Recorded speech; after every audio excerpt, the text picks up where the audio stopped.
Luzon, Visayas, Mindanao at buong mundo. Ngayon ay Martes, September 19, 2023. Ako si Barbie Mulak at ito ang Balitang A to Z.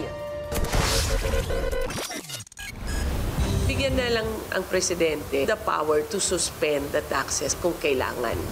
Energy official, nakikitang solusyon para mabilisang makontrol ang presyo ng petrolyo, bigyan ng emergency power ang Pangulo.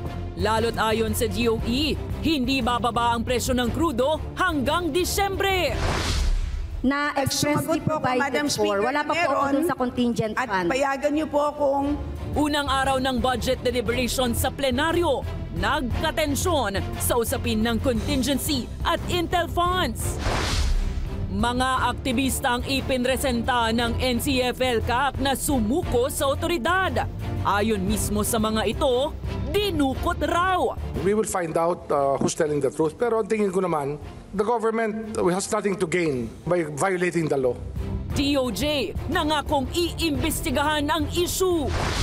At sa ating balitang showbiz, official entry ng Pinas para sa Oscars 2024, pinipili na.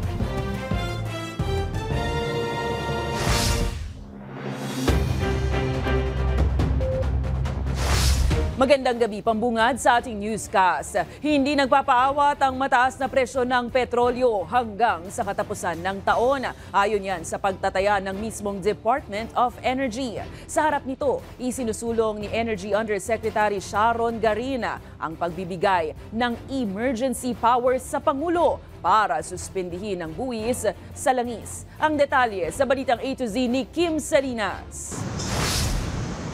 Sumampa na ang gasolina sa 70 pesos kada litro sa ilang gasolinahan sa Metro Manila. Lumalapit na rin sa 70 ang kada litro ng diesel matapos umarangkada ang nasa 2 pesos na taas presyo sa petrolyo ngayong araw. At sa pagtataya mismo ng Department of Energy, hindi inaasahang bababa ang halaga ng krudo hanggang katapusan ng taon. Hindi siya bababa, pwede siya mag-steady, pwede siyang umakyat, pero hindi siya bababa. Base kasi sa Organization of the Petroleum Exporting Countries o OPEC at Russia, magpapatuloy ang bawas produksyon sa krudo ng mga naturang oil-producing countries. So it will continue to be expensive. Na? Tuloy-tuloy na mahal. Yun yung ibig sabihin. Ibig sabihin, patuloy ring iindahin ng mga motorista ang sakit sa bulsa dahil sa mahal na gasto sa transportasyon. Imbis na pumasok doon sa income namin, napupunta lang halos lang din sa gas. Kuminsan, magkano lang naiuwi namin sa araw-araw. Tulad na lang ni Modesto na dati-rati ay sapat na sa 8 oras na pamamasada ng TNVS ang 500 pisong budget sa gasolina. Ngayon raw, dumoble na ito. Ngayon kasi yung gas ngayon kasi sa araw-araw ko na yung limitado yung oras ko halos hanggang 8 oras o kaya 10 hours. Halos 1,000 mahigit. Kumpara dati na nasa lang, mga 500 lang, ganun. Si Edro naman, ramdam din ang bigat sa dagdag gasto sa pagmumotorsiklo sa trabaho mula Cubao papuntang Bulacan. Mahirap kasi yung gas tumataas pero yung sa sahod naman ganun pa din. Pagka tuloy-tuloy, medyo mahirapan. Baka bumalik na lang ulit ako sa pagko-commute pagka ganyan. Kaya ang pakiusap ngayon ng karamihan, suspindihin na muna ang excise tax sa produktong petrolyo. Bagay na agad namang kinontra ni Finance Secretary Benjamin Diokno dahil sa masamang epekto nito sa kita ng gobyerno at economic recovery ng bansa. Sa panig naman ni Energy Undersecretary Sharon Garina, mas madali daw na bigyan na lang ng emergency powers ang Pangulo na suspindihin ang buwis sa langis. Bigyan na lang ang presidente, o kung hindi man presidente, the department or kung sino man ang dapat na in charge or economic team ng presidente, give them the power to suspend the taxes kung kailangan. Pahirapan daw kasi at matagal ang proseso ng pagtanggal ng excise tax dahil kailangan pa itong idaan sa Kongreso para maribisa ang batas. Pero mapapabilis ito ng emergency powers. Pwede po. That is, actually sa Constitution natin may emergency powers ang presidente, pero depende yan kung paano mo i-define kung anong emergency. Pero pasubali ni Garin, kailangan lang i-define mo lang gaano katagal ang powers na yon hanggang kung ano yung possible, ano yung reason Kaya nilagay namin na $80 per barrel. Na-limit lang siya sa 3 months. Sa ngayon, sumampa na ang presyo ng Brent crude sa $95 per barrel at mukhang hindi pa ito magpapaawat. Para sa Balitang A to Z, Kim Salinas. Sa kaugnay na balita, nilinaw ni ACT-CIS Party List Representative at House Deputy Majority Leader Congressman Erwin Tulfo na hindi pwedeng magkaroon ng price cap o price ceiling sa produktong petrolyo. Ayon kay Tulfo, ito'y dahil mayroong ipinatutupad na oil deregulation law sa bansa. Dagdag nito, posibleng mayroong nagmamanipula sa presyo ng petrolyo sa bansa kaya patuloy ang pagsirit nito. Matatandaang sinabi ni Tulfo kahapon na pinag-aaralan na ng Kamara na suspendihin ang fuel excise tax para mapababa ang presyo ng krudo sa bansa. The government cannot just simply interfere or modify or do something about the prices because of this oil deregulation law. Not unless we ibasura natin itong oil deregulation law.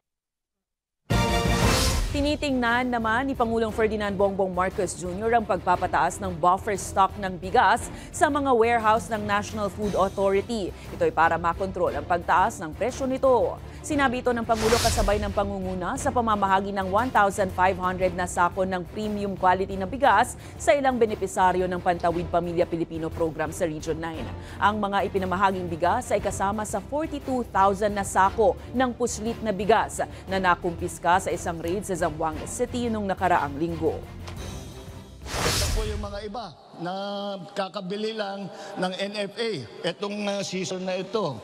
Kaya makikita ninyo, pupunuin nila itong warehouse, dadagdagan natin, gagawin natin mas malaki ang buffer stock para medyo hindi na natin dapat makita ang biglang pagtaas ng mga presyo.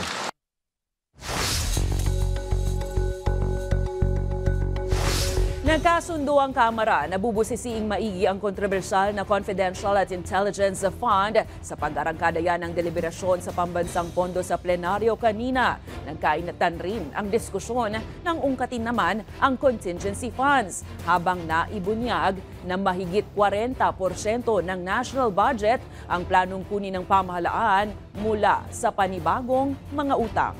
May balitang ATV, si Ian Maghanoy.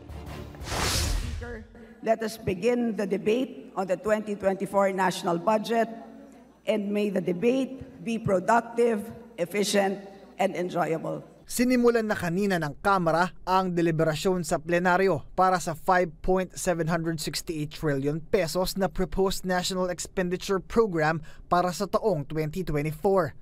Unang napagkasunduan ng mayorya at minorya ang masusing pagbusisi sa kontrobersyal na Confidential at Intelligence Fund bago ito tuluyang maaprubahan at maisumite sa Senado. Napakarami pong tanong.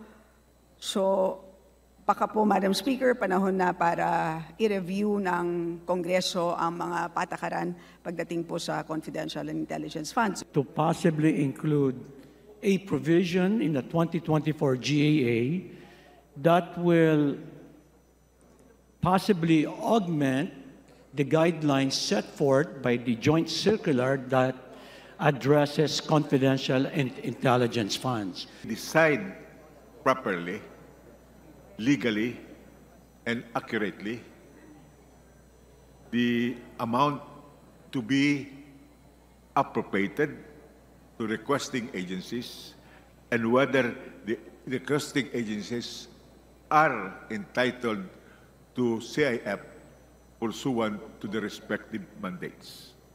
Pero hindi pa man lubusang nabibigyan ng konkretong pagbabalangkas at panuntunan ang pagsasala sa CIF, pinaaamyendahan naman ni Congressman Edsel Lagman ang paggamit sa contingency fund dahil sa umano'y pang-aabuso sa naturang pondo. I am proposing that it is opportune for us now to delimit strictly the utilization of these contingent funds.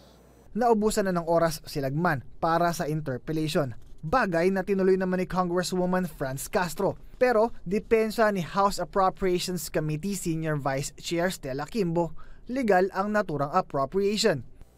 Maliwanag, nagdeklara ang Supreme Court na ang contingent fund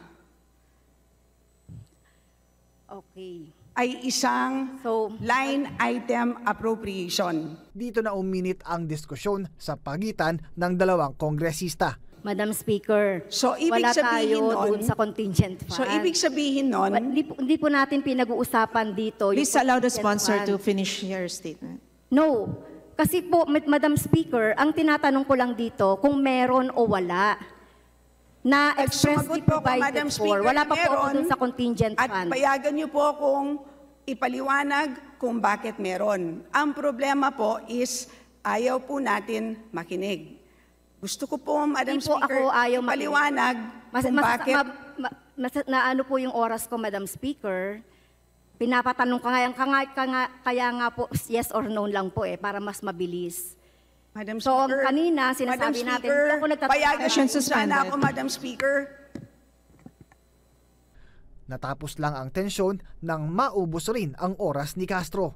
Samantala, ibinunyag naman ni Kimbo na 2.46 trillion pesos o katumbas ng mahigit 40% ng panukalang 5.768 trillion pesos na pondo ang planong utangin ng pamahalaan para matustusan ang national budget. At sa kabila ng pangakong masinsinang pagbusisi, target ng liderato ng Kamara na maipasa ang national budget sa huling pagbasa bago ang recess ng Kamara sa September 30. Para sa Balitang A to Z, Ian Maghanoy. Nananawagan ng Makabayan Bloc sa tuluyang pagbuwag sa anti-insurgency machinery ng gobyerno na National Task Force to End Local Communist Armed Conflict o NTF-ELCAC. Sa gitna ito ng unang araw ng deliberasyon para sa 5.768 trillion pesos na proposed National Expenditure Program para sa 2024 sa House of Representatives kanina. Iginigiit ni Kabataan Party List Representative Raul Manuel na gagamit lang anya ang pondo ng task force sa korupsyon, kaya marapat lang anya buwagin na ito. Patunay anya dito ang mali-maling listahan ng task force na galing ng DSWD para sa inaabot nitong social services at ayuda. I just would like to reiterate the call that we really have to defund and to disband this notorious task force ELCAC.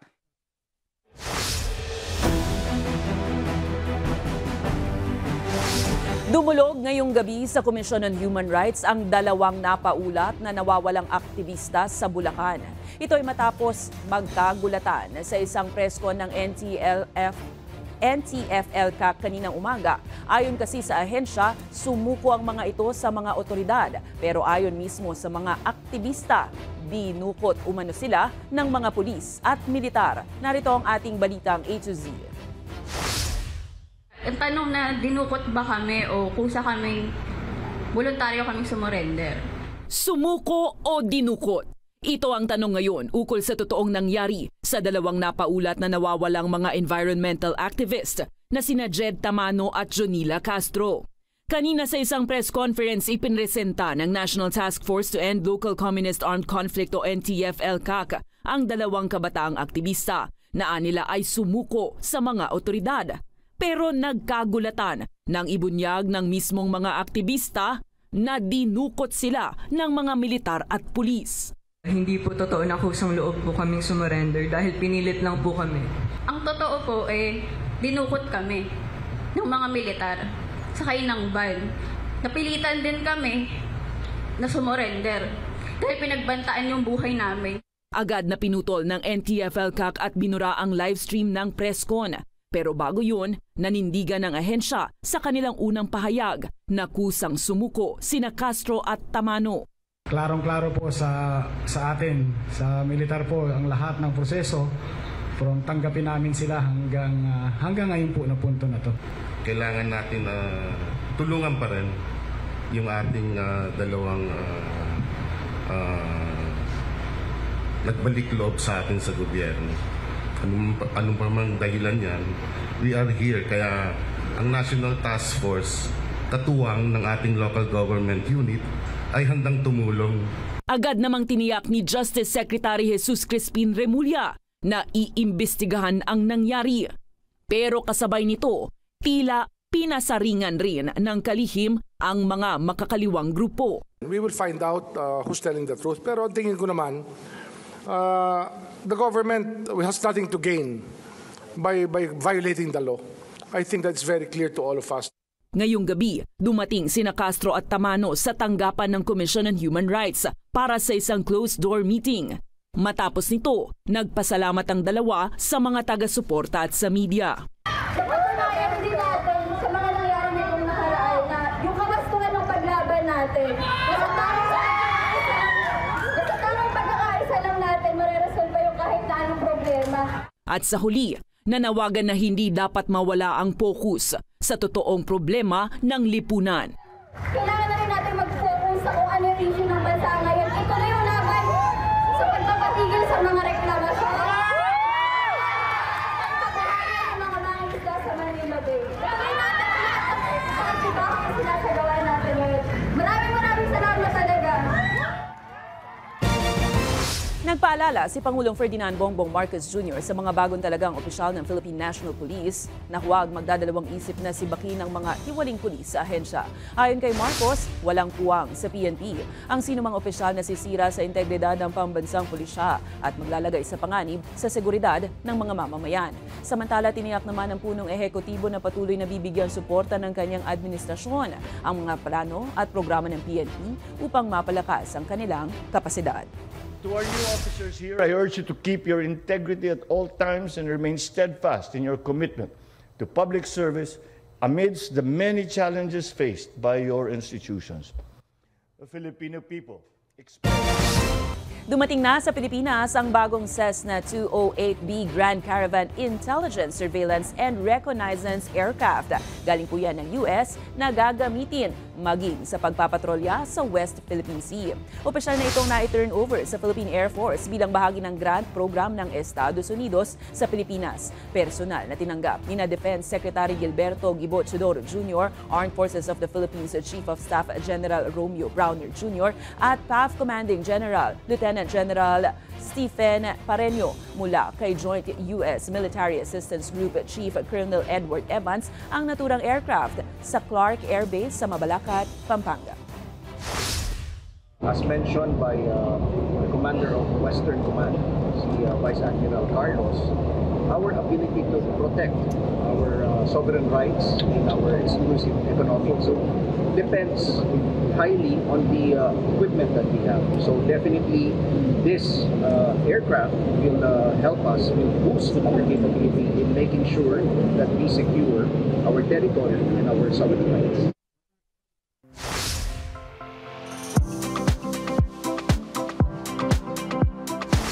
Arat na sa LB, mga ka-A to Z, umarangkada na nga ang unang araw ng selebrasyon ng ika-22 Banyamos Hot Spring Baths Festival sa Los Baños, Laguna. Nasa 4,000 na mga taga Los Baños ang nakilahok sa tugtugan, sayawan at basaan. Kanina yan sa pagdiriwang ng Banyamos na nangangahulugang Maligo Tayo. Nagkasa ang lokal na pamahalaan sa pangunguna ni Los Baños Mayor Tony Guinino ng mga water sprinklers, bubble bath, foam blast at color explosion. Ilan pa sa mga aabangan sa selebrasyon ng Carnival Fair at Kakaibang Ka o Boat Design Contest ng LB na layong kilalanin ang kanilang mga mangingisda.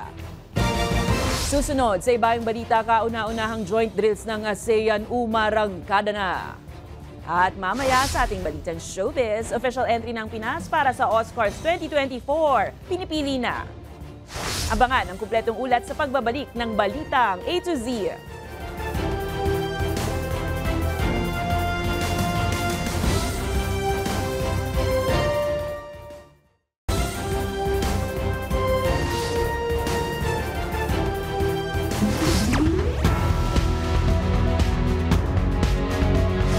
Patuloy ang pagpili ng Commission on Elections mula sa 11 kumpanya na makapagbibigay ng 110,000 automated counting machines para naman po yan sa darating na 2025 midterm elections. Ito ay para palitan na ang mga lumang vote counting machine.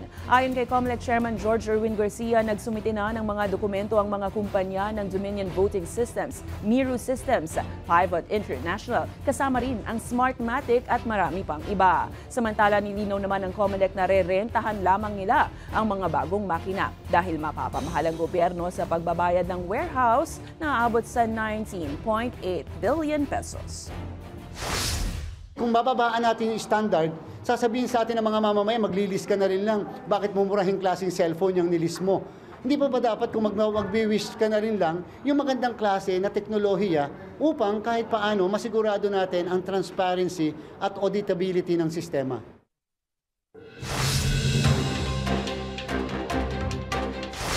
Lusot na sa komite ng Senado ang panukalang absolute divorce sa bansa sa pamamagitan niyan ng legal termination ng korte sa kasal sa pamamagitan ng legal proceedings. Naglabas ng committee report para sa naturang panukala ang Senate Committee on Women, Children, Family Relations and Gender Equality na nilagdaan ng mga may akda na sina Senators Risa Ontiveros, Raffy Tulfo, Robin Padilla, Pia Cayetano at Amy Marcos. Samantala, ipinakontempt ng Senate Committee on Justice Franz Ruiz ang among babae ng kasambahay na si Elvie Vergara na minaltrato sa Mamburao, Occidental, Mindoro dahil yan sa patuloy nitong pagsisinungaling sa tanong ng mga senadora. Mababatid sa gitna ng investigasyon, patuloy na nanindigan si Ruiz na ang mga sugat na tinamo ni Nanay Elvie ay mula umano sa pakikipag-away nito sa mga kasamahan sa trabaho sa kabila yan ng direktang pagtuturo sa kanya ng kasambahay bilang may sala.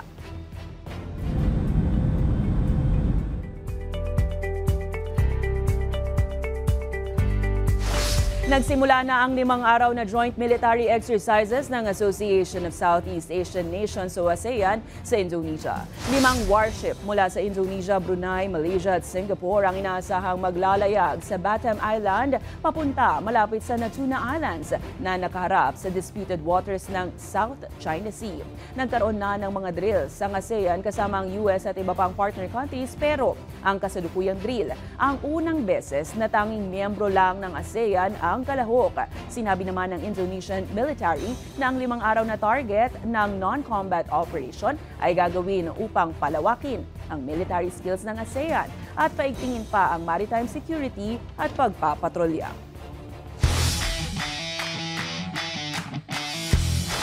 Good news naman tayo, cancer-free na si PBA star L.A. Tenorio. Galing ang kumpirmasyong ito kay Gilas Pilipinas head coach Tim Cone. Ayon pa kay Cone, katatapos lang ng huling chemotherapy session ni Tenorio ngayong araw sa Singapore at sa pagsasailalim sa isa pang scan kung saan idineklara ng mga doktor na siya ay cancer-free na. Matatandaang noong Marso, inanunsyo ng basketball star na si Tenorio na na-diagnose ito ng stage 3 colon cancer. Magbibigay umano ng karagdagang pahayag si Tenorio sa kanyang pagbabalik sa Pinas. Sa aming pagbabalik, Justin Timberlake at Anna Kendrick bibida nga bang muli sa bagong Trolls na movie? Manatiling nakatuto, kayo ay nanonood ng Balitang A to Z.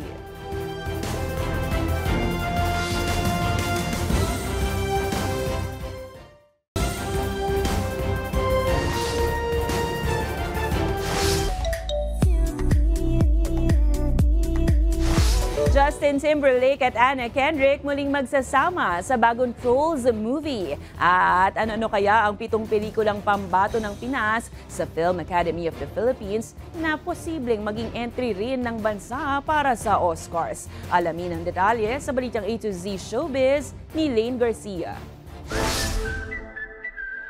We are gonna make boy band history tonight. Bro, you're making Baby Branch nervous. Heads up, moviegoers! Dahil makalipas ang 3 taon, I see your true colors.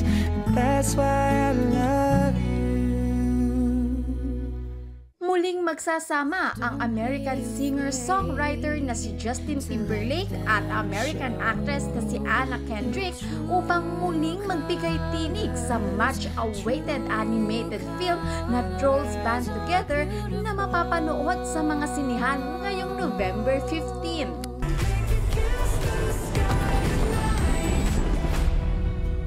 Kaya get your tickets na dahil tiyak na mapapasing-along ulit kayo sa animated movie na ito.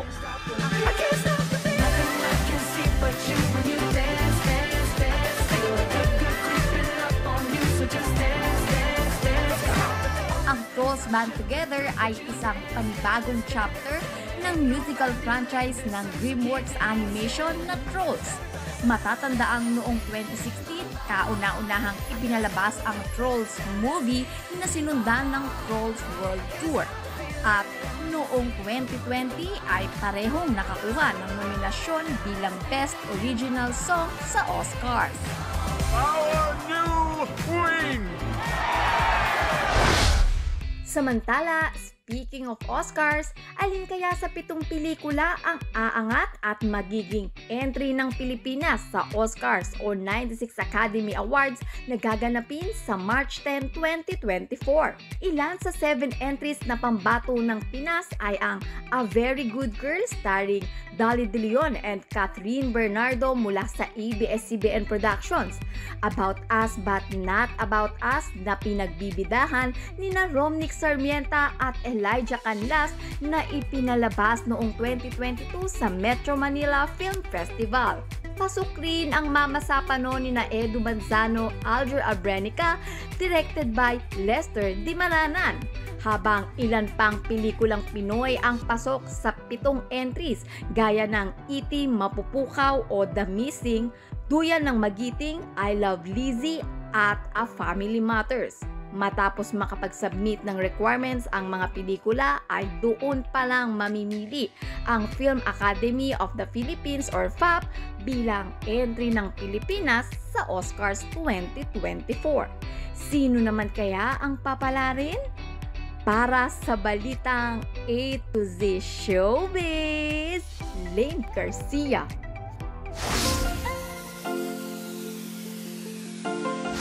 At para naman sa balitang nakaka-good vibes, nakabisita na ba kayo sa mga nayon ng probinsya at nakapaglaro na rin ba tuwing may fiesta? Ang lolang ito, tila age is just a number sa kanya dahil kahit may edad na, pumasa pa rin sa challenge. Panoorin.